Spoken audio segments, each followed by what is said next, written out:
Hello, everyone. The topic of our group's research is population data analysis and related business problem analysis. Our group is 46.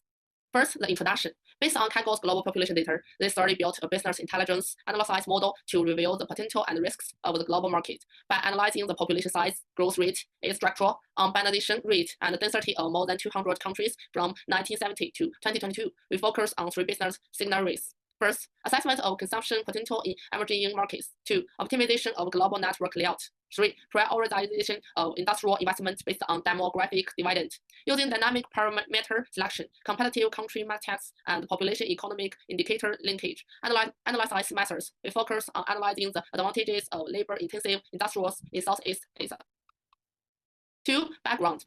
Based on the background of the global economy dual circulation reconstruction, the study uses Power BI to deeply analyze the impact of demographic structural difference on business. Core findings: first, labor force differentiation. India's annual labor force growth of 12 million vs Germany reduction to 4 million. Vietnam's manufacturing cost is only 1/3 of China's, but it faces the critical points of robot replacement in 2030. Two, market polarization. Indiana size young population 20 to 35 years old, accounting for 30% drives electronic consumption to grow by 23% annually. Japan's super aging population over 65 years old, accounting for 29% has $0.12 trillion slave economy. Three, logistics bottlenecks. 17% of the world's ports are located in delta cities with a population of tens of millions. The congestion rate of hubs such as Lagos, Nigeria is as high as 65%. Application value. Identity high growth markets such as Vietnam's 15 to 35 years old population accounts for more than 14%. Early warning of aging risk areas. GDP of Gini coefficients modeling. Support product strategy. Regional investment portfolio and cross-border in e-commerce logistic network optimization under the RCEP framework. Question 1. Impact of population growth rate and land area on agriculture investment strategy.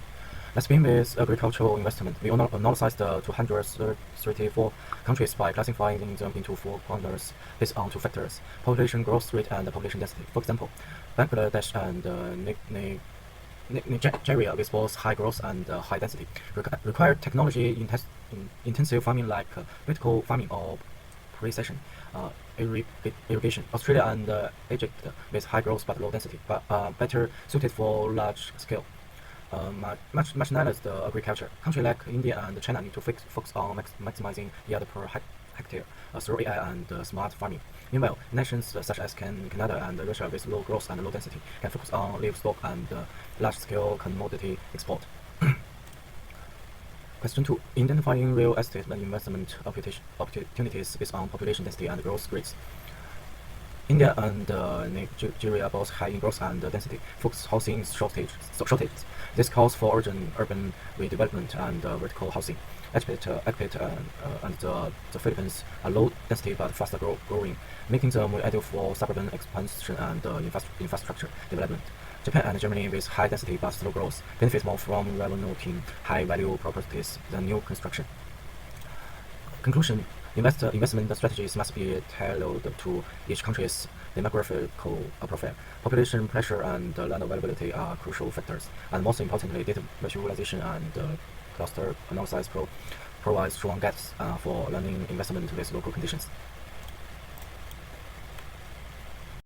Good day, Professor. I'm Yao Xintong. Today I'll be presenting insights from question 3 and question 4 regarding logistics, infrastructure, and consumer markets. When planning where to expand logistics infrastructure, high-density countries like India, Bangladesh, and South Korea stand out as strategic opportunities. In these markets, large urban populations create constant delivery demand, especially for last-mile services. This makes them ideal for investing in smart logistics like automated systems, AI-based routing, and even underground networks. High density also supports vertical solutions such as rooftop access points and basement storage hubs, making operations more space efficient. When considering long-term logistics expansion, Asia and Africa offer unmatched potential. Asia already holds over half of the world's population, while Africa is growing the fastest and rapidly urbanizing. These regions are seeing rising consumer demand, but their logistics infrastructure is still catching up. This creates a window of opportunity by investing early in port roads and urban logistics. You can secure a strong position in markets that will define the next decades. To decide where to place consumer supply chains, we need to look at both sides of the momentum. China and India are massive markets, but they are already saturated and highly competitive. Emerging economies like Nigeria, Indonesia, and Pakistan are still underserved and growing quickly. Their rising middle class, urban expansion, and young populations make them ideal targets for early market entry, especially for companies aiming to secure long-term consumer channels. As we expand into different markets, we need to match our strategy to the stage of each economy. In fast-growing regions, speed and localization are key. Companies that adapt quickly can build strong consumer networks before competitors arrive. In contrast, mature markets like the US or China require differentiation and long-term customer retention strategies. Global success depends on aligning operations with the local market environment, not applying a single model everywhere. Some countries like Nigeria, Pakistan, Ethiopia, Egypt have many people and fast population growth. These countries can provide a lot of workers in the future. They are good for outsourcing factories and services jobs. But countries like Japan, Germany, and South Korea have slow or no population growth.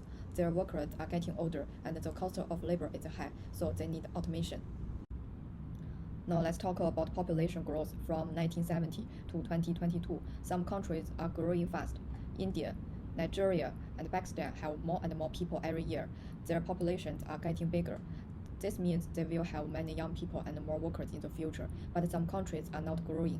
Japan, Germany, and South Korea have fewer babies and more old people. Their population is stopping or even getting smaller. This can cause problems, like not enough workers and higher labor cost. Africa is growing the fastest. It has the biggest population increase in the long term. This means Africa will be very important in the future labor market. So what can businesses do? 1. Send jobs to countries with many young people. 2. Use machines and train older workers with new skills. 3. Make plans based on how population is changing. 4. Infrastructure and technology. 1. Fix clouded cities like in South Korea. 2. Use understand shortage and smart traffic system. Hello, Professor. Our analysis of 50 years of demographic data review for fundamental economics laws. First, regional power is shifting to Asia, Africa, India will surpass China by 2030. Will Nigeria and Ethiopia emerge as new consumption frontiers? Hyper-aging societies drive innovation in celebrity. Second, decision can be quantified.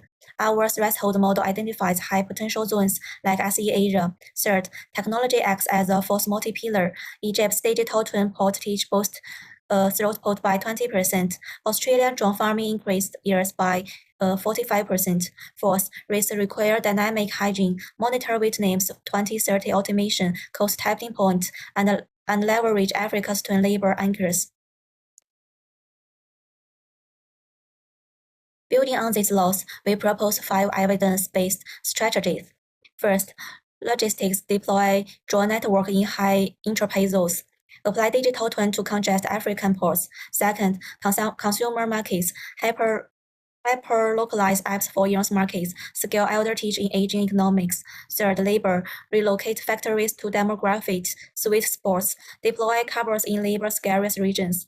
Fourth, agriculture, implement conjoint-specific solutions. Nigeria's vertical farms, Canada's agri-solar ranches.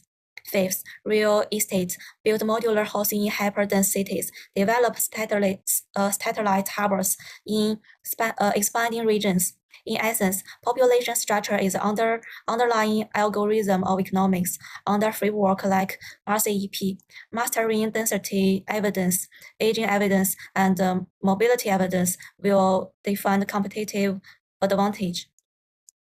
Thank you for listening, Professor.